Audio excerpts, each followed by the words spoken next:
말씀 묵상 가족 여러분, 오늘도 복된 주님의 날 아침 말씀을 들고 주님 앞에 나아가도록 하겠습니다. 오늘 같이 묵상하실 말씀은 민수기 5장 1절에서 10절 말씀입니다.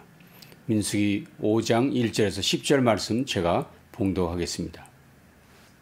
여호와께서 모세에게 말씀하여 이르시되 이스라엘 자손에게 명령하여 모든 나병 환자와 유출증이 있는 자와 죽음으로 부정하게 된 자를 다 진영 밖으로 내보내되 남녀를 막론하고 다 진영 밖으로 내보내어 그들이 진영을 더럽히게 하지 말라.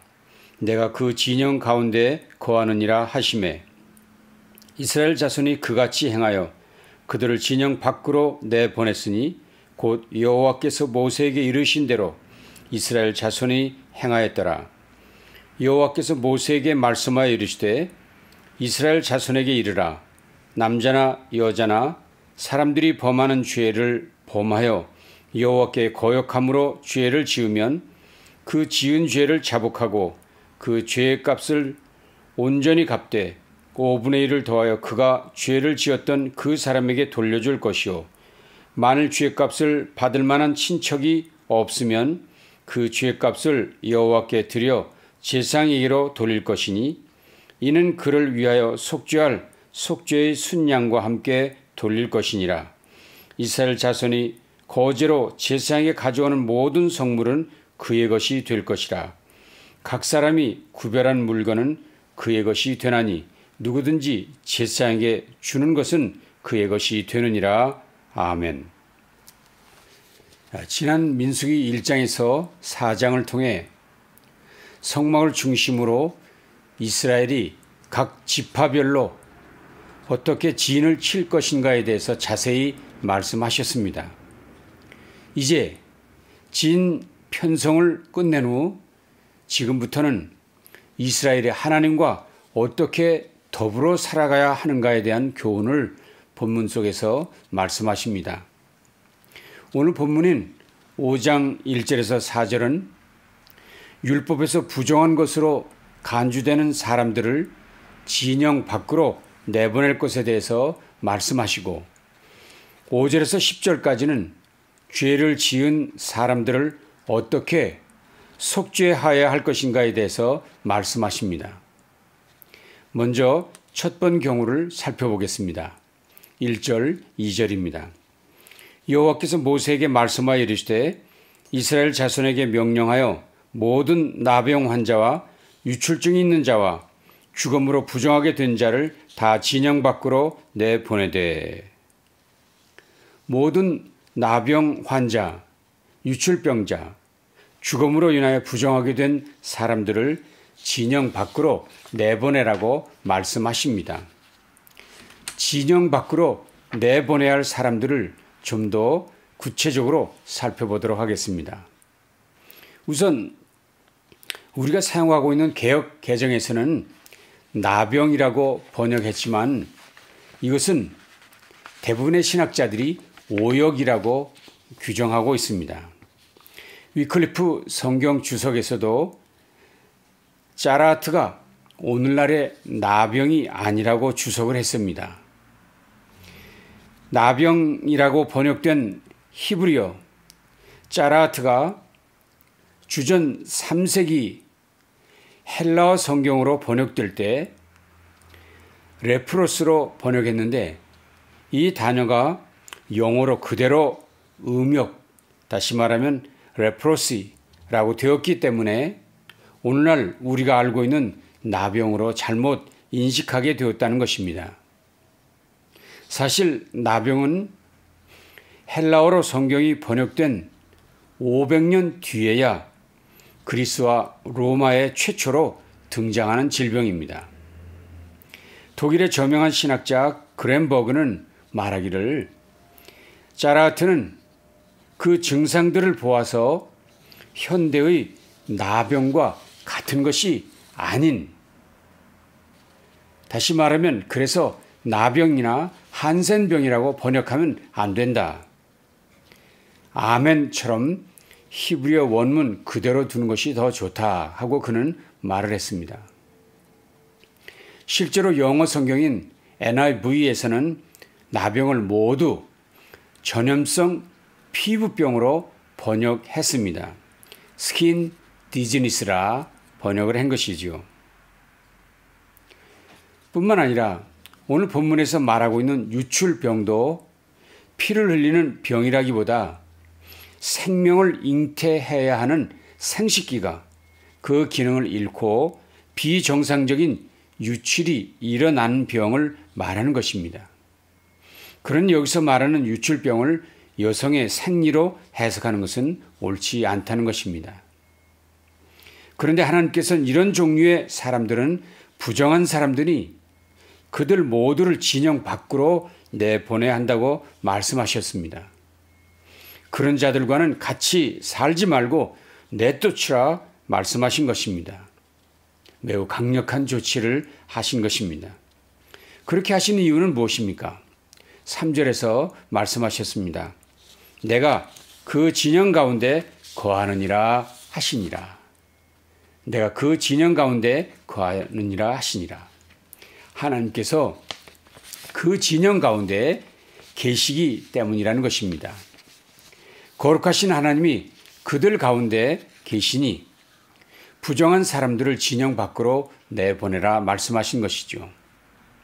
자, 그런데 우리 모두가 성경을 읽거나 묵상할 때마다 이런 본문을 만나면 모두 당황합니다.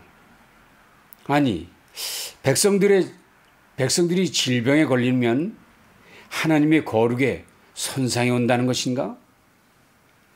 피부병 같은 질병은 하나님의 거룩과 반대되는 것이란 말인가? 하는 의문이 든다는 것입니다.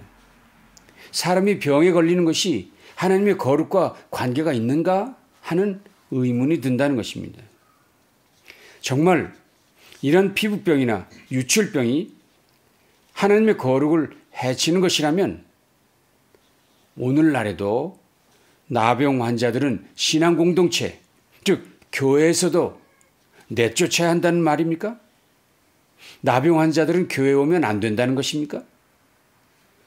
유출병 환자들은 다 버림받은 자라는 것입니까?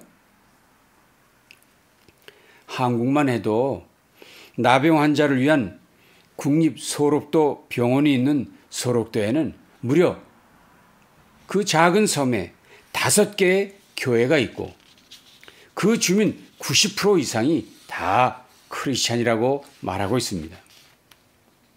그러니 나병에 대해서 지나친 영적 해석을 하는 것은 매우 위험한 일입니다. 그들 가운데서 목회하는 목회자가 어느 날 이런 고백을 했습니다. 우리 교인들의 대부분의 사람들이 자존감이 무너져 있습니다.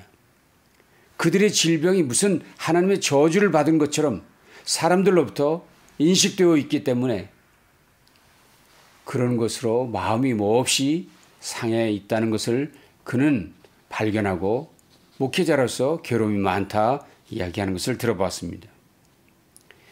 그렇습니다.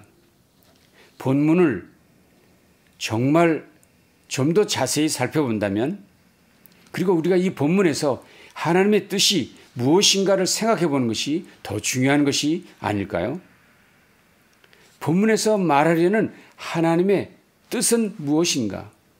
그것을 발견하려 노력하는 것이 더 중요하다 하는 것입니다. 그러면 오늘 본문에서 강조하는 중요한 뜻은 무엇일까요? 그건 다름 아니라 그 백성 공동체를 아끼고 사랑하시는 하나님 아버지의 마음이라는 것입니다. 다시 말하면 공동체 전체가 병드는 것을 막기 위해 강제 격리를 시킨다는 이야기인 것입니다. 하나님께서 진정으로 염려하는 것은 백성들 전체 공동체의 건강의 문제라는 것이지요. 오늘 본문 2절과 3절을 보시면 반복해서 강조하고 있는 단어가 등장하는 것을 보실 수 있습니다. 이스라엘 자손에게 명령하여 모든 나병 환자와 유출증이 있는 자와 죽음으로 부정하게 된 자를 다 진영 밖으로 내보내되 남녀를 막론하고 다 진영 밖으로 내보내어 그들이 진영을 더럽히게 하지 말라. 진영을 더럽히게 하지 말라. 즉 그들을 모두 내보내야 하는 이유는 진영, 너희들의 공동체에 있는 악한 질병으로부터 너희 자신들을 지켜내기 위한 강제 격리라는 것입니다. 치료 방법이 제대로 마련되어 있지 못했던 당시는 피부병이나 유출병은 전염성이 커서 그대로 방치하면 공동체 전체가 무너지는 위기에 처하기 때문이라는 것입니다. 그래서 의학이 발달된 오늘날은 물론이지만 신약 시대에서조차도 신약 성경 시대조차도 구약의 정결 규례는 지켜지지 않았습니다. 예수님께서도 그에게 다가오는 혈루병 앓던 여인을 고쳐주셨습니다. 나병 환자들을 직접 고쳐주시기도 하셨습니다. 심지어 난성 과부의 아들은 이미 죽어 송장되어 장지로 향하고 있었지만 예수님께서 그 관에 손을 대시며 일어나라 라고 말씀하셨습니다. 심지어 바울 사도는 먹고 마시는 문제에 대해서 이렇게 말씀하셨습니다. 만일 음식으로 말미암아 내 형제가 근심하게 되면 이는 내가 사랑으로 행하지 아니함이라. 그리스도께서 대신하여 죽으신 형제를 내 음식으로 망하게 하지 말라. 만물이 모두 깨끗하다. 부정한 음식이란 없으며 오히려 거리낌으로 먹는 사람에게 악할 뿐이라 라고 말씀하신 것입니다. 여러분이 잘 아시는 베드로 사도는 스스로 부정하다고 생각했던 짐승들, 그것을 먹기를 거부합니다. 그러자 하나님이 깨끗하게 하신 것을 내가 속되다 라고 하지 말라 라는 하늘의 음성을 듣습니다. 그리고는 하나님께서 베드로에게 명령하십니다. 그것들을 잡아 먹으라. 그것들을 잡아 먹으라. 그러니 오늘 본문에서 이런 질병이나 시신을 만지는 일에 대해서 이렇게 강력하게 말씀하시는 것은 이런 질병으로부터 공동체가 무너지는 일이 없도록 각자가 건강한 몸으로 하나님을 섬겨야 한다는 것을 가르치시기 위한 하나님 아버지의 마음인 것을 확인할 수 있어야 합니다. 그것이 이스라엘 공동체, 신앙 공동체를 위한 하나님 아버지의 처방이었습니다. 물론 오늘 본문이 그런 육신적 건강만을 위한 가르침으로 끝나지 않는다는 것을 우리는 기억해야 합니다. 성경 말씀은 결코 육체의 건강만을 위한 말씀에 머물지 않습니다. 5절 이하의 말씀을 보십시오.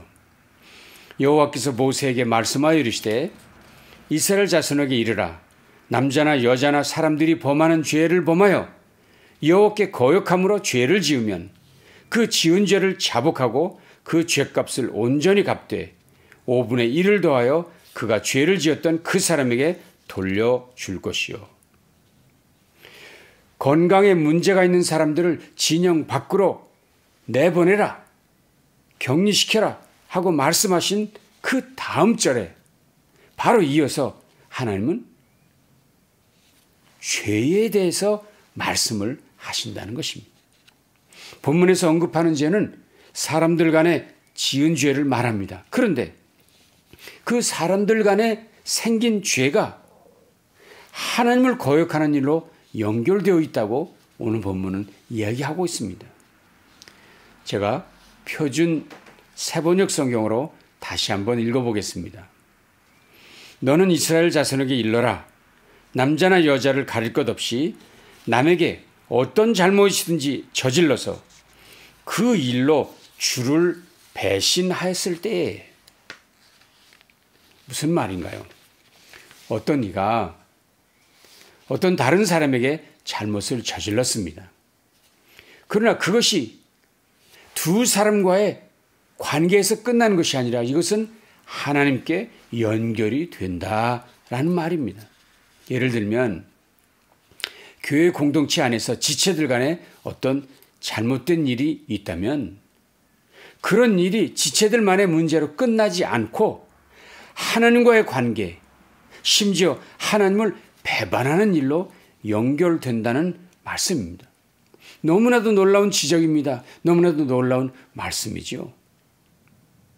그래서 여기 5절 이하의 말씀도 자세히 생각해 보면 결국은 공동체 안에서 그들의 하나됨을 깨트리는 일이 결국엔 하나님과의 관계를 무너뜨리는 일까지 나아간다는 사실에 대해서 말씀하시며 사람들과의 관계를 바로 해야 된다라는 경고의 말씀을 주시는 것입니다.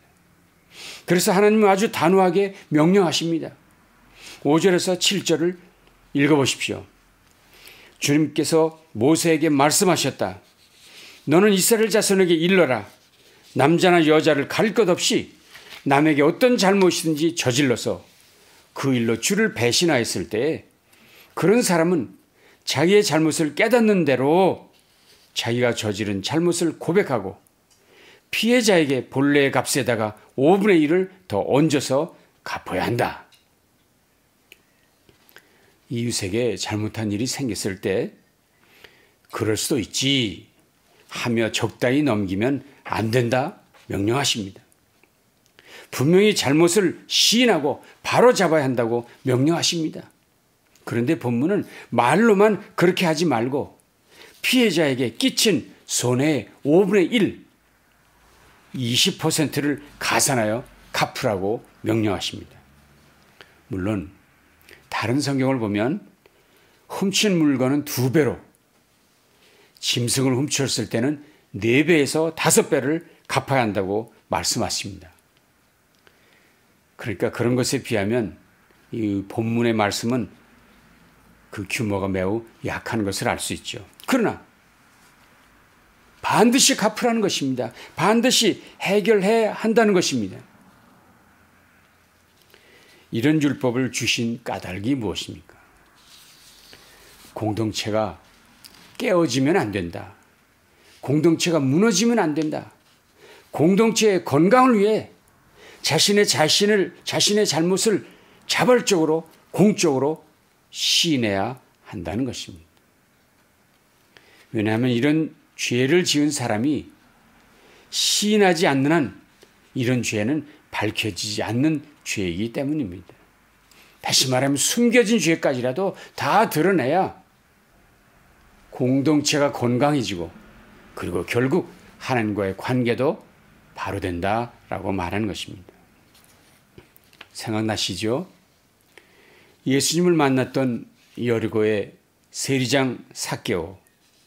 그는 자신이 남의 것을 편취한 것이 있다면 4배를 갚겠다고 이야기합니다. 사실 세리가 이렇게까지 고백하기 전까지는 사람들은 그가 무슨 죄를 지었는지 알 수 없었습니다. 그런데 예수님을 만난 후 그는 죄를 깨닫게 되었고 그 죄를 자백했고 그리고 결단을 합니다. 그리고 성경이 명령한 20%보다 무려 8배나 더 갚겠다고 했습니다.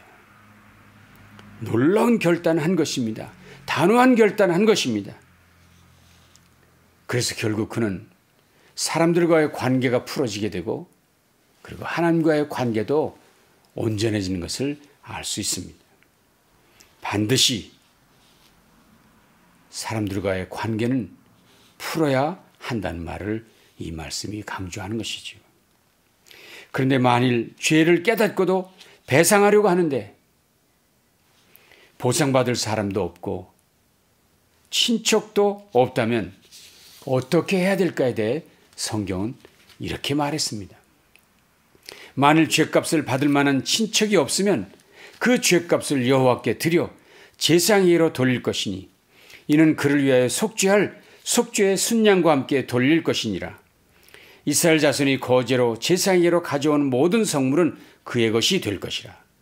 각 사람이 구별한 물건은 그의 것이 되나니 누구든지 제사장에게 주는 것은 그의 것이 되느니라. 무슨 말씀인가요?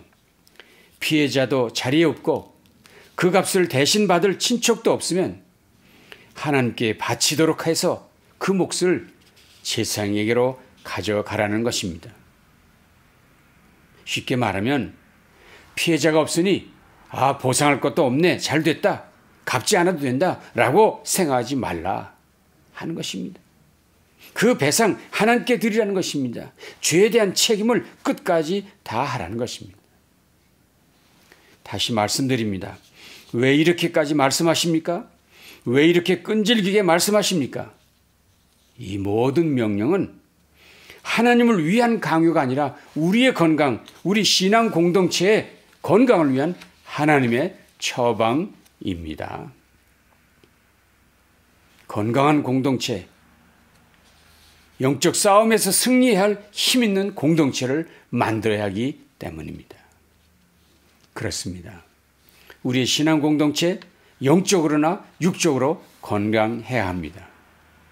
그러기 위해서는 먼저 우리 자신의 안팎을 살펴야 합니다. 부족한 것은 없나, 병든 것들은 없는지 살펴야 합니다. 몸도 마음도 그리고 자신을 물론 이웃과의 관계도 살펴야 합니다. 우리의 몸은, 우리의 공동체 가운데는 하나님이 계시기 때문입니다. 우리 모두 그 하나님의 거룩을 닮아가는 건강한 신앙 공동체, 우리 모든 가족들이 되실 수 있기를 간절히 바랍니다. 기도하겠습니다. 하나님, 오늘도 귀한 말씀으로 우리의 건강, 우리의 공동체의 건강을 위해 말씀하시는 주님의 처방을 들었습니다. 우리 자신들을 철저히 살피게 하시고 우리 이웃과의 관계도 살펴 우리 모두가 건강하게 이 땅에서 주님의 거룩을 드러내며 살아가는 건강한 신앙 공동체로 살아가도록 함께해 주시옵소서. 오늘도 주신 말씀 마음비에 새기고 그 뜻 이루며 살아가게 하시옵소서. 예수님 귀하신 이름으로 간절히 축복하며 기도합니다. 아멘. 한 주간도 주님 안에서 승리하시기를 바랍니다. 감사합니다.